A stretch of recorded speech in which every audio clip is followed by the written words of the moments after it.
എല്ലാവർക്കും നമസ്കാരം. Welcome to tasty innovations. ഇന്നത്തെ നമ്മളുടെ റെസിപ്പി വളരെ പെട്ടെന്നും ഈസി ആയിട്ട് ചെയ്യാൻ പറ്റുന്ന ഒരു സിമ്പിൾ എഗ് റോസ്റ്റ് ആണ്.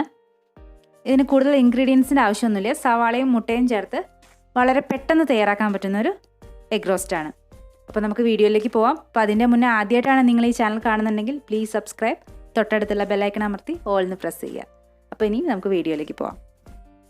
നമുക്ക് ഈ എഗ് റോസ്റ്റിന് ഇത്രയും സാധനങ്ങളെ ആവശ്യമുള്ളൂ. ഇത് വളരെ പെട്ടെന്ന് തയ്യാറാക്കാം. വളരെ കുറച്ച് ഇൻഗ്രീഡിയൻസേ ആവശ്യമുള്ളൂ.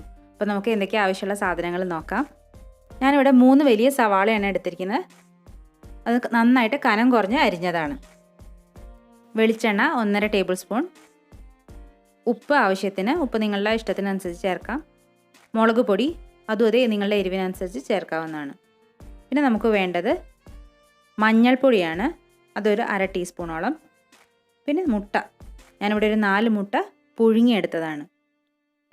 ഇത്രയാണ് നമുക്ക് ആവശ്യമുള്ള ഇൻഗ്രീഡിയൻസ്. ഇനി നമുക്കിത് എങ്ങനെയാണ് ചെയ്യാൻ നോക്കാം.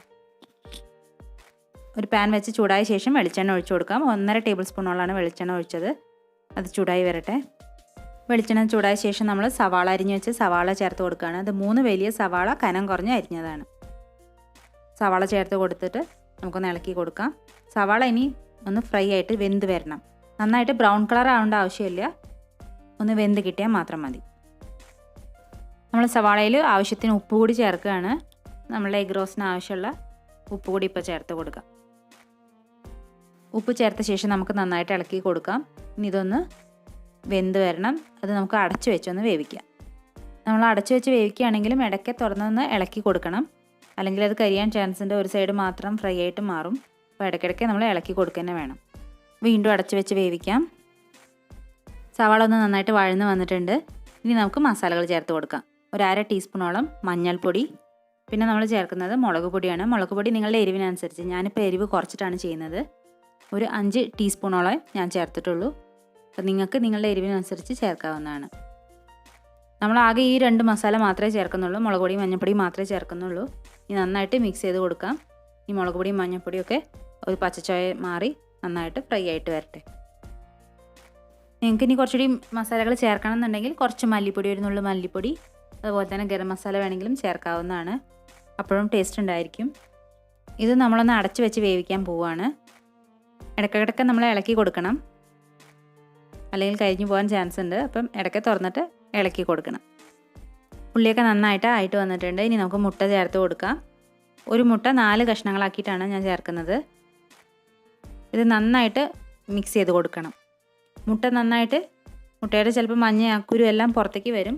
അപ്പോൾ അങ്ങനെ വരുന്നതാണ് അതിൻ്റെ ടേസ്റ്റ്. എല്ലാം കൂടി നന്നായിട്ട് മിക്സ് ചെയ്ത് കൊടുക്കാം. ഇനി ഇതും കുറച്ച് നേരം നമുക്ക് വെച്ചിട്ട് തീ ഓഫ് ചെയ്യാം. മുട്ടയിലേക്ക് നന്നായിട്ട് മസാല പിടിക്കുന്നത് പോലെ ഇളക്കി കൊടുക്കണം. ഉപ്പും എരിവും എല്ലാം അതിലേക്ക് നന്നായിട്ട് പിടിക്കണം. ഇനി നമ്മൾ കുറച്ച് നേരം ഒന്ന് അടച്ച് വെക്കുകയാണ്. തീ ഓഫ് ചെയ്തിട്ടില്ല, ചെറിയ തീയിൽ വെച്ചാൽ മതി. ഒന്ന് അടച്ച് വെച്ചിട്ട് മുട്ടയിലേക്ക് ആ മസാല ഇറങ്ങുന്ന വരെ നമുക്ക് വെയിറ്റ് ചെയ്യാം. അങ്ങനെ നമ്മളുടെ മുട്ട റോസ്റ്റ് റെഡി ആയിട്ടുണ്ട്.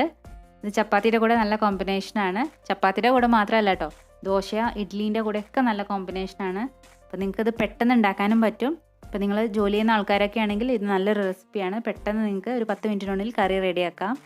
അപ്പോൾ എന്തായാലും നിങ്ങൾ ട്രൈ ചെയ്ത് നോക്കണം. ഈ സിമ്പിൾ എഗ് റോസ്റ്റ് നിങ്ങൾക്കൊക്കെ ഇഷ്ടപ്പെട്ടു എന്ന് വിചാരിക്കുന്നു. നിങ്ങളുടെ അഭിപ്രായം കമൻസിലൂടെ അറിയിക്കുക. നമുക്ക് വീണ്ടും പുതിയ റെസിപ്പീസായിട്ട് കാണാം. അപ്പോൾ അതിൻ്റെ മുന്നേ ചാനൽ സബ്സ്ക്രൈബ് ചെയ്യാൻ മറക്കരുത്. സബ്സ്ക്രൈബ് മാത്രമല്ല, ലൈക്ക് ചെയ്യുക, നിങ്ങളുടെ ഫ്രണ്ട്സായിട്ട് ഷെയർ ചെയ്യുക. നമുക്ക് വീണ്ടും പുതിയ റെസിപ്പീസായിട്ട് കാണാം. താങ്ക്